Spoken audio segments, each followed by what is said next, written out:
নমস্কাৰ বন্ধুসকল, কি খবৰ? সকলো ভালে আছে চাগে। আজি ভিডিঅ'টো এই কাৰণে বনালোঁ, এজন কাষ্টমাৰে মোক সুধিছে যে তোমালোকলৈ যে ডেলিভাৰী বয় কিনিলে ফোন কেনেকৈ কৰিব পাৰি যেতিয়া পাৰ্চেলবোৰ লৈ আহে। কথাটো এনেকুৱা, যেতিয়া আমি ইয়াত পাৰ্চেল OFD কৰোঁ, OFD যেতিয়া কৰাৰ পিছত আমাৰ এপছত যেতিয়া তুলি লোৱাৰ পিছত আমি এপছটো যদি ইয়াত খুলি দিয়া যায়, তেতিয়া কাষ্টমাৰজনলৈ অট'মেটিক এটা মেছেজ ফৰৱাৰ্ড হয়। সেই মেছেজটোত সম্পূৰ্ণ ডিটেইলছ মানে লিখা থাকে, আমাৰ কণ্টেক্ট নাম্বাৰ, আমাক কণ্টেক্ট কৰিব পৰা। আৰু আমাৰ কণ্টেক্ট নাম্বাৰটো আচলতে পাৰ্চনেল আমাৰ নিজৰ নাম্বাৰটো নাযায়, সেইটো এটা কোম্পেনীৰ নাম্বাৰ যায়। আৰু কোম্পেনীৰ নাম্বাৰটোৰ কাষতে এটা পিনক'ড নাম্বাৰ থাকে। প্ৰথমে আপুনি কোম্পেনীৰ নাম্বাৰটো ডাইল কৰিব লাগিব, তাৰপিছতে পিনক'ড নাম্বাৰটো ডাইল কৰিলে ডাইৰেক্ট সেই ডেলিভাৰী বয়জনলৈ কানেক্ট হয় ফোনটো।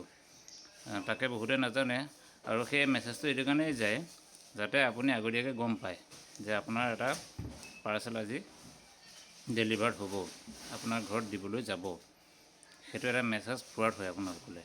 যেতিয়া আমি ইয়াত মাৰিম, আমাৰ এপছটোত আমি অ'পেন কৰি দিম, তেতিয়া লগে লগে আপোনালোকৰ মোবাইললৈ সেই মেছেজটো ফৰৱাৰ্ড হৈ যাব লগে লগে। সেইটো ইনফৰ্মেশ্যন দিয়ে আগতীয়াকৈ কোম্পেনীয়ে যে আপোনাৰ পাৰ্চেলটো আজি এইটো নাম্বাৰৰ পাৰ্চেলটো, এটা FMPC নাম্বাৰ থাকিব তাত, সেই FMPC নাম্বাৰটোৰ পাৰ্চেলটো আপোনাৰ হাতলৈ আজি এজন ডেলিভাৰী বয়ে হোম ডেলিভাৰী দিব। যদি আপোনালোকৰ আৰ্জেণ্ট হয় পাৰ্চেলটো, তেতিয়াহ'লে সেই যিটো আমাৰ ডেলিভাৰী নাম্বাৰ যায়, সেই নাম্বাৰটোত কল কৰি এটা পিনক'ড নাম্বাৰ ডাইল কৰি দিব, তেতিয়া ডাইৰেক্ট ডেলিভাৰী বয়জনলৈ কানেক্ট হৈ যাব। বহুতে নাজানি পেলাই মোৰ পাৰ্চনেল নাম্বাৰত ফোন কৰি সুধি থাকে। আচলতে সেইটো মই কেতিয়াবা সময় নাপাওঁ ৰিচিভ কৰিবলৈ, কাৰণ মই বহুত বিজি হৈ থাকোঁ, মোৰ বহুত বিভিন্ন ধৰণৰ কাম চলি থাকে।